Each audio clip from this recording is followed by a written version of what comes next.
এখান থেকে শিক্ষা নিয়ে যাবেন। ও সেটা খেতা মৌলবী বড় ফাঁকজিওয়ালা মোল্লা কিয়ামতের মধ্যে হারিকেন ধরে খুঁজে পাবেন না। যারা পাবেন তিনি নবী। অতএব নবীর গোলামি করে যেতে হবে, রসুলকেই প্রাধান্য দিয়ে দিতে হবে, নবীর তাজিম তাকরিম করে যেতে হবে। কথা বলেন ঠিক না বেটি?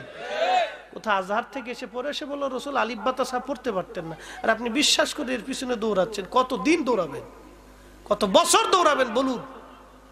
মৃত্যু পর্যন্ত, এরপরে আর যাওয়ার সুযোগ নেই। এর পিছনে দৌড়ায় কি লাভ পাবেন আপনি বলেন?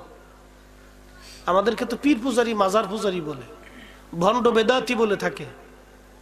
এদের পিছনে দৌড়ায় কত বছর ব্যক্তি পূজারি, কিছু আছে ব্যক্তি পূজারি।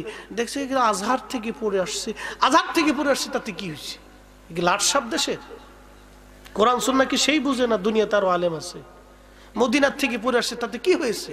মদিনার থেকে পড়ে আসলে কি সেই কোরআন সুন্নাহ বেশি বুঝে না? দুনিয়াতে আরো আলেম আছে। আরে বাংলাদেশের বাইতুল মুকাররমের প্রথম খতিব মুফতি আমিনুল হাসান মুজাদ্দিদ আল বারাকাতি রাহিমাহুল্লাহ, ওনার দুটি কিতাব মিশরের আল আজহার বিশ্ববিদ্যালয়ে পড়ানো হয়।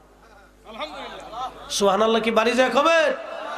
কি ভাবতেছেন আপনারা? ওনার লিখিত দুটি কিতাব মিশরের আল আজহার বিশ্ববিদ্যালয়ে পাঠ্যপুস্তক পড়ানো হয়। ওনার কিতাব পড়ে মিশরের আজহারের ছাত্ররা আলেম হয়।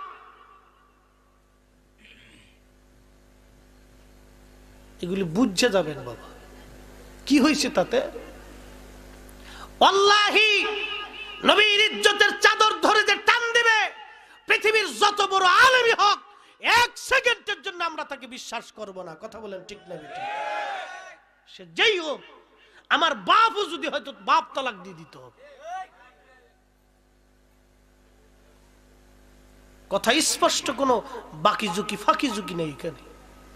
আল্লামা ডক্টর ইকবাল রাহিমাহুল্লাহ এই জন্য চমৎকার লিখেছেন, কে আফাতুনে মুহাম্মদ সে তু হাম তেরে হে ये जांच जी किया लौह कलम तेरे है।